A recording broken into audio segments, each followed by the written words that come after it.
in Maine. Why must I chase the cat?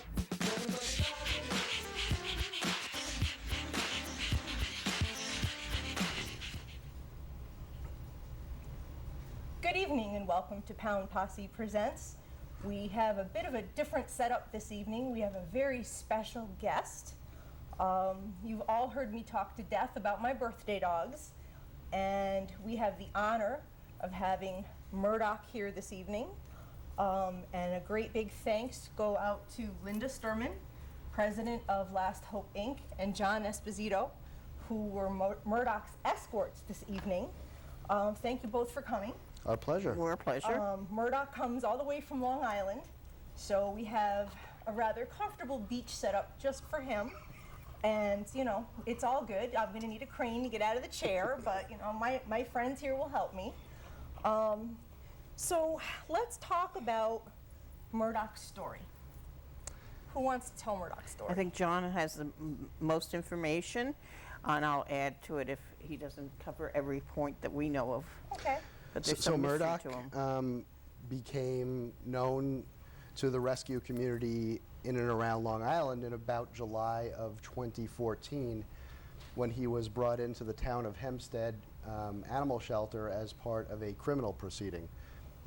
His owner had been charged with animal cruelty and various forms of dog fighting, and you know, Murdoch was Exhibit A, so to speak, you know, in that particular situation. So he entered into the town of Hempstead, where he was housed in isolation while the case proceeded. He was in isolation for about 8 months until March of 2015. But during that time, even though he didn't have the privileges that a typical dog at the town of Hempstead Animal Shelter has with volunteers and so on, he did cause a whole bunch of people to fall in love with him while he was there. How could you not fall in love with this? Yeah, Right. Murdoch. How? When March of 2015 came around and the case was settled or disposed of, so to speak, and his owner went to jail, Murdoch then became a normal part of the volunteer program at the town of Hempstead Animal Shelter. Some very, very dedicated volunteers there built an Adopt Murdoch Facebook page, which now has over 1,600 likes on it. He became a bit of a celebrity there through the efforts of the dedicated staff and volunteers at the town of Hempstead Shelter. But as with most municipal shelters, they're getting new dogs in every day, and it's hard for a dog like Murdoch to stand out amongst 150 other dogs. Last Hope Animal Rescue is a much smaller rescue, really sitting right next door to the town of Hempstead, and we made arrangements through Linda in June of 2015 to take Murdoch into our program, where he's now one of 10 or 15 dogs as opposed to one of 150. The volunteers at Town of Hempstead are still very involved in him. The Adopt Murdoch page is still very vibrant, and we're working very hard to try to get him adopted. Obviously, he's had a lot of physical damage. His face is scarred. He can't see out of his left eye. His ear is chewed off, and his teeth have been filed down. He was used as a bait dog, a dog that other dogs learn how to fight based on attacking him. Despite that, he has the sweetest disposition anyone could ever imagine, and all he needs is an empty house and a couch, along with maybe ESPN on the TV, and he'll be set. He is a mush. He is a love. You can see all the scars this poor baby has endured. And of course, the filing of the teeth, that's to compromise his ability to fight back. What these dogs go through is unspeakable when they are used either in fighting or as bait. And it's just, he's amazing. He's just so beautiful. He's a very spiritual animal, okay? He is. For an animal to have been put through what he was put through and to come out of it being such a loving creature is beyond any of our comprehension. And he deserves a wonderful home. He really does. Yeah. I mean, Now, the only thing about him is, in terms of a home, we have to be very careful because we cannot place him with other dogs because obviously he's dog aggressive since he was used as and also other small animals, meaning cats or rabbits or whatever. So he really needs someone who can allow him to just live his life out on a couch with a nice backyard. He loves to sit out in the sun and you know, he has some health issues which we've tried to address the best of our, you know, to the best of our abilities. He has, as John said, he can't see out of the one eye, but he also had an eyelid that was turned in. Right, entropion. Entropion, they call it. And so he had that surgically corrected. He also is very arthritic, and we're trying to treat him for the arthritis, not only with the typical inflammatories, but with an herbal potion that we have taken him to one of the specialty hospitals on Long Island that deals with that. And people are saying that even though he's been on that medication only for 2 weeks, that they are seeing some improvement in his ability to manipulate and walk better. Well, that's good. It's So- always good to know that you can find something that So, works. to you make know, him we're comfortable. trying our best to make his life as comfortable as possible while he's with us, and with the hope that we will be able to find somebody who, you know, has it in the heart to give a dog who's been through hell, you know, an opportunity to just live his life And be a dog and and be a loved dog and live an enjoyable last couple of years. And he'll be a great companion for whoever Yeah. decides to take him. Oh, absolutely. I was in love before I ever met him. I am like just over the moon right now. He has that effect on people. Yeah. I mean, now he's, as far as age goes, he's what, about 6.5, you say? No, we think Or he's about 8. about 8? Yeah. Because I've seen a couple of Yeah, things. it is, you know, because you never know, because his teeth are obviously, he has no teeth that you can judge his age by, and he's all beat up because obviously, Of the life he led. so he really can't judge. But based on what we can see in terms of his ability, his, you know, the veterinarians are estimating him to be at 8. But everyone's amazed at his demeanor, you know, that he turned out to be, I mean, he just doesn't show any signs of abuse at all. No, with people. He's such a love. And you had him assessed, I read, in an article you sent me. Yeah, we do assess all our dogs. The town of Hempstead does that, the municipal shelter does that prior to adoption, and then when they come to us, we reassess them. We, you know, do the SAFER, ASPCA SAFER test to, you know, just rate their different behaviors so that we Sure. know what we're dealing with before we place them into a home. And I'm sure he passed everything with flying colors. He is amazing. He's such a love. Well, this is his preferred position, lounging, you know, Yeah. most of the time in this position, but often on his back with his paws up in the air. So this is what you see is what you get right here. He's Yeah. I mean, when I pulled up and he was outside, he was just like chill in the grass, like yeah, absolutely. just there doesn't seem to be a hyperbone in his body. No. And that's, He's a great traveler too. He's very good He in the car. sleeps in the back of the car, you know, doesn't bother anyone. Now, he So- does snore a little bit. Okay, so Well- full disclosure. full disclosure, but really, come on, let's be truthful. Who doesn't? Sure. Well, You know, let's tell the truth and shame the devil, right? So yeah, if somebody was looking for just a wonderful companion who would just be the perfect dog, and again, an only pet home, which doesn't ever make a dog a bad dog. It's just the requirements. Sure. You know, dogs don't have to like other dogs. I always say this. I don't really like other people, so why should you force that on another dog, right? Kristen's heard me say that time and time again. We do have Kristen Sochi in the house because she is my birthday dog co-host. So she came to meet Murdoch, and that's an awesome thing. Now we have some pictures Okay. of Murdoch. Zach, if we can go through some of the pictures that we have of Murdoch in all of his glory. well, that's him out in our play yard, and he does like to chew on rubber, you know, toys, and and that's him in the car. That's him in John's car. Good traveler. That's at our adoption center. Again, at the adoption center. John's car again. He loves John's car. Yeah, apparently. This is one of the vet techs that worked with him when he had the entropion surgery. Uh-huh. And here he is just in his glory in the grass. It's one of our volunteers with him. Uh-huh. And there he is giving kisses. Oh yeah, he loves to give He kisses. does. What a handsome face. He really is such a handsome, handsome boy. And we're just going to go through those a couple times. And he is just chilling on the floor here. So Again- do you take him out for rides often? you know, we've taken him for rides with a purpose. So to come here, to go to the vet, you know, and things like that. You know, when we have him at the shelter, we're typically taking him on the grass in the play yard, letting him kind of roll around, you know, like you see here in the pictures. But Yeah. he does love to get in the car. He's awesome. I love that shot of him giving the kisses, and that last one there, right there, his face, he's just so handsome. He really is. All right, so we will take the camera back, Zach, and let's talk about Last Hope. Tell us about Last Hope. Okay, Last Hope is an organization on Long Island. It's a volunteer-based organization, and we have been in existence since 1981. It started out, I was not part of the organization when it was started.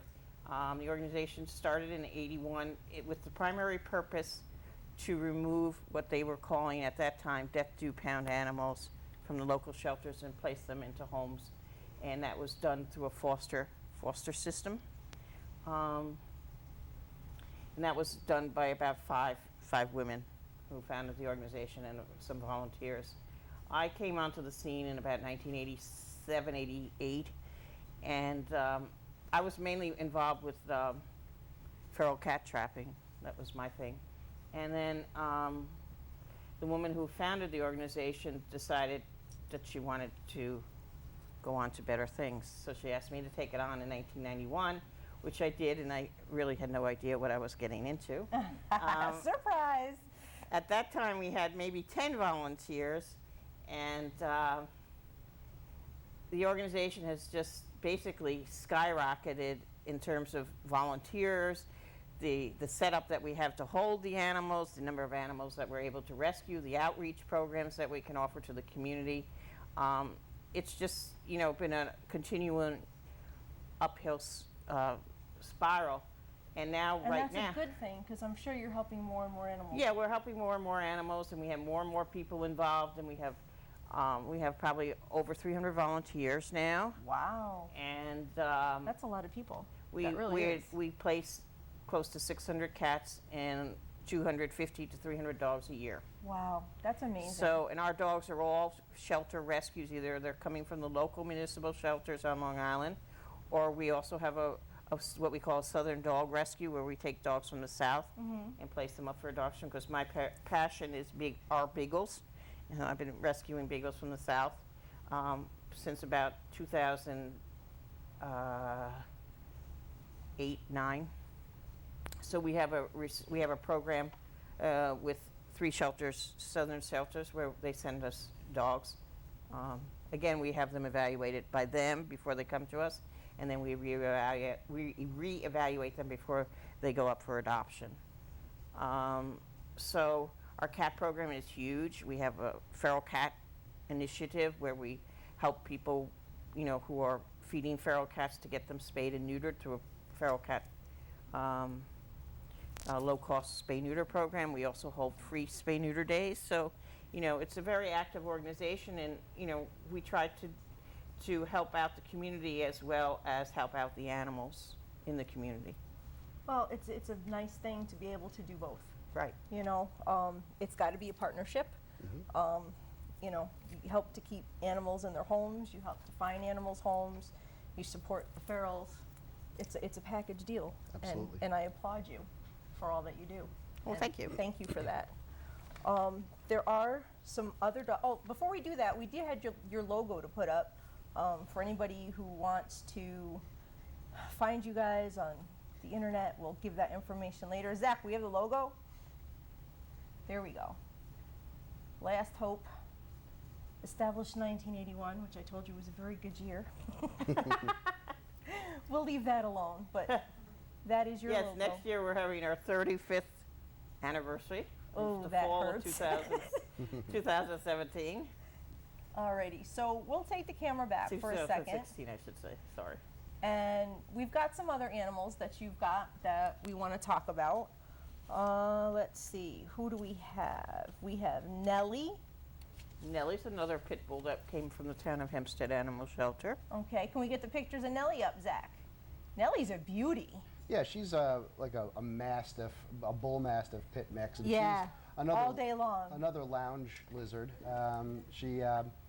You know, again, she needs to be the only animal in the house. Doesn't get along too well with other animals. She loves the water. She is a mush, loves human companionship, likes nothing better than to hang out in a shady spot and turn over on her belly and get rubs. Yeah, she's beautiful. She is. She's a special dog. She's been with us for Close over to- 6 months. Okay. Yeah, she's been with us a while, and we really, what happens with these dogs that, you know, stay with us for a while is that they start getting kennel crazy. Yeah. So the sooner that we can place them into a home, the better it is for the animal. Sure. But unfortunately, with the pits, they do stay for quite a while Right. before we're able to place them. And if they have to be an only dog, I always say that's a niche adoption. You know, most people have more than one, but there's always that person out there who has one and maybe just lost a pet. Right. You know, don't hesitate, you know, Exactly. grieve, do your thing, but know that there's another animal out there who is just the perfect animal for your situation and act on it. You know, your dog that you lost wouldn't want you to be without. Exactly. And you're doing the biggest thing in the world by saving another life. Big time. So I'll just throw that out there because I always like to do things like that. But she is absolutely gorgeous. I love her face. I love her coloring. And Nelly needs to also be an only dog. Next up, we have Gredle. And Gredle is another beauty. She's another pit mix, also bears the scars of a rough life. Yep. She came to us from the town of Brookhaven Shelter, which is another municipal shelter on Long Island. Female. She's had several litters of Yeah. puppies, so she's, you know, gone through the breeding thing. Yep. But she's also got just a very loving, you know, personality. See, when we go to the town shelters, you know, you have to realize that we're looking at 200 up to 200 pit bulls at a time. Yep. And it's very hard for us to, you know, pick the ones that we want to take into our adoption program. So we rely on the staff, of course, that works with them daily. But we're also, you know, kind of like now Nelly, well, not Nelly, Gredle. Gredle. Something about Gredle touched me when I was going through the halls of Brookhaven Shelter, and that's why she came to us. Yeah. You know, it's just a matter of, but she had also been there. My criteria is, for the pits is that they have to have sat there for, you know, 6 Yeah. months or more before I consider them for the adoption program, because they're going to sit with us a good while too. But Right. you know, they Sure, you want to get them out of the pounds because Wanna then get 'em out. their time starts to run out. right, and you then know. they start to stay, because we get our dogs out a lot, you know, at our adoption center. But in the town shelter, they're lucky if they get out a couple times a week. Right. And a lot of them have no to little exposure, and you know, like I said, their time runs out, and then what happens?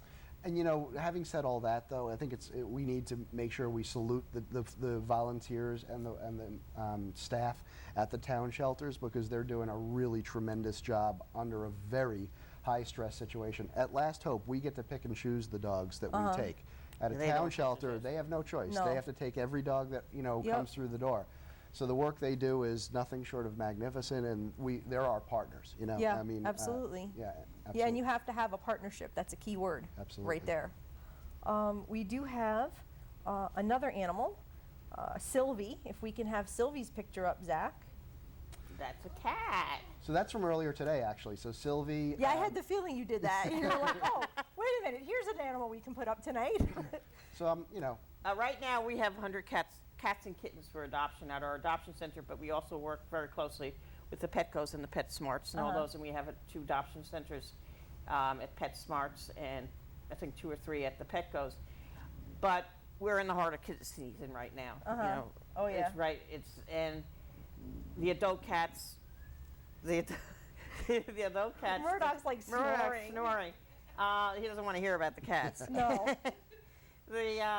You know, we're in the heart of kitten season, and you know, we have a waiting list of over 100 kittens to come into our adoption center, and in August, things kind of really slow down because people are on vacation and so on. Oh, yeah. And the adult cats just languish, and it's very sad, you It know, is. till they start moving again in the fall. but you know, we try to make their life as comfortable as possible with some Sure. human contact, but we want to feature the adult cats more than the kittens, because the kittens will get adopted. Oh, It's yeah. the adult cats that we have to really Yeah, love. everybody goes through that sweet, cute little kitten, and you know the adults, just like with the puppies, the adults just are kind of overlooked, and it's sad. It's very sad. So So tell us about Sylvie. She was basically a stray wandering around a warehouse that found her way, you know, through the typical channels into our, you know, adoption center. She's probably been with us for about 3 months or so. Okay. She's a She- beauty. She's gotten big, you know, which is sad It to is say. sad to say, you yeah, know, that's while what she's happens, been with they're us. big. You know? Yeah. You know, Yeah. she's been fed well. She's eating real well. and all She- our animals, as every shelter pretty much that's legitimate, you know, we spay, everything's spayed, neutered, nothing goes out with any parts. That's the first time I've heard that, but yeah, that's you know, it's accurate. absolutely an absolute necessity. Given, Oh yeah, you know. yeah, you have to. Anyway, we've been talking a lot about dogs, but I really felt like we needed to give a big shout out to all the cat volunteers Yeah, and all the different absolutely. rescues, because You they know, do 'cause amazing work. They work their tails off at the adoption center this time of year, or most of the year, and it's sad because, you know, there are just too many cats in this world. Yeah. Just like there are too many pit bulls in Yeah. the world, you know. Yeah, because of irresponsible Pet people. ownership. Yeah. All right, so we'll take the camera back, Zach. And you have a poem you would like to read. Okay, and I'm gonna try not to get too emotional when I read this, but you know, one of our volunteers, actually, it was in one of those pictures, has written a couple poems about Murdoch, and I just thought this one was just really terrific, and so I felt like, you know, I would like to read it in his honor. Absolutely.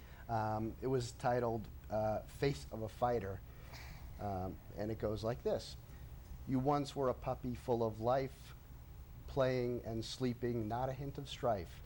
As you grew up loyal and true, there were other plans someone had for you. Will he be big, possibly strong? All the questions they had seem so wrong.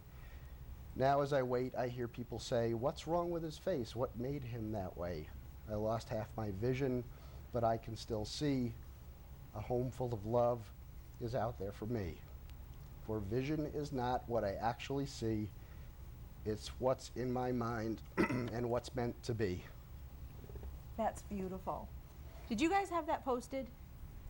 I don't know I if that's seen- posted. There was a poem posted, but I don't know whether that was it. I think I remember seeing But this that. this is written by one of our volunteers who spends every weekend, bear in mind, in either the town of Hempstead or our adoption center, working with. She has a particular passion for pit bulls. You want to give her a shout out and say hello? Cynthia, we love you. We appreciate you know all the hard work. And she actually adopted one of the pits out of the town of Hempstead Animal Shelter. she? A beautiful dog named Chevy. That's a bit of a celebrity himself. Okay. Yeah. So Cynthia, thank you for all that. Is that the same young lady that I was? Yes. No, okay, so we're actually friends on Facebook Yes. now. Hi Cynthia, nice to meet you. Good job on the poem. I'm a writer too. Anyway, is there anything else you would like to add? We've got a few more minutes. And you know, Murdoch, if you wake up and meet your audience, that'd be a good thing. He is like out for the count. Yeah, he seems to be not. That's with like us. taking a baby for a ride. This You know, is, if you want to put them to sleep. This is what he wants to do. This is what he's looking for. So somebody has a nice. You don't even need to have a big home. You just need a little place for him. Yeah, just a little couch or a chair or something. He'll You go know. on the floor. Hey Murdoch. You'd prefer a place with satellite or cable TV? He's a big sports fan. Okay. And by the way, A New York fan. he is a Jet fan. I just have to say. That's But he kind could of be unfortunate, be though. flexible. He could Oh go wait, he Giants. can't be a Jets fan in New England. He could go Patriots. Yeah, but see, I'm just thinking of who plays for the Jets. No, not anymore. He doesn't. He doesn't? No. Oh, I missed that memo. Yeah, Okay, he's- good. You're clear. Tell me at least though he's a Yankees fan. He's definitely a big time Yankees fan. Okay. Absolutely. Okay. Because you know the part that I'm a Greek Italian redhead from New York myself. Okay. I'm from Greenwich Village. All right. So, you know, it has to be all about the city. And Kristen's from New York too. Well, she lived in New York. She's not from New York. Yeah. So we're all good here. We're all like family. Very cool. Murdoch, you want to get up and say goodnight? Hey, buddy. Come on. Murdoch. Oh, Oh, did we disturb Oh, poor you? baby. Did you want to say goodnight to your people? Yeah. He's like, what is all the fuss about? He's just such a, I am so in love with him. I can't thank you guys enough. I really, well, thank you for the opportunity to talk about Murdoch, the plight of the pit bull, the plight of all animals, in fact. you know, it's what I try to do. You know, a yeah. little bit of awareness, a little bit of opportunity. You know, hopefully people will share this show and Murdoch will get some more exposure. You know, last week I had another birthday dog on who unfortunately was adopted and returned. So, you know, if I can get these animals on and everybody shares, that's my foot, buddy, you can have it. But everybody shares, you know, the right pair of eyes. I always say the right pair of eyes That's what we're hoping might for. see, and that's all it takes is for that one person to fall in love and say, yep, that's what I can do. So hopefully, you know, we'll get another one of my birthday dogs home. That would be a beautiful thing. Oh, you getting up, buddy? Yeah? Oh, he's going to see Kristen. That's okay. She wants some love too. That's awesome. He decided he was going to give me my legs back, and that's okay because in a few minutes I still have to get up out of this chair. We will help you. It's going to be off camera. It's going to be private. It's not going to be one of those moments. But and hopefully no one will take pictures of it. Anyway, so your contact information before we say goodnight. If anybody wants to find out more about Murdoch or Last Hope, how would they reach you? Okay, they can reach us. Our phone number is 631-425-1884. One more time. 631-425-1884. They can also contact us via our website, which is lasthopeanimalrescue.org. And one more time for that. lasthopeanimalrescue.org. Okay, well, hopefully somebody will see Murdoch and want to bring him home. I don't think anybody would be disappointed, and I'm sure you're going to be very particular about whoever ends up with him. Yes, Yes, we of are. course. And I will Good. certainly be following along to see how he makes out, and really wish that I could do it, but I have a house full. Like all those other people who can't take him home, I have a house full. All right, Zach, what do we have left? Nothing. So we're going to say goodnight, and we're going to say peace, love, and dogs. Good night, everybody. Bye-bye. Thank you very much for Bye-bye. Good night. watching.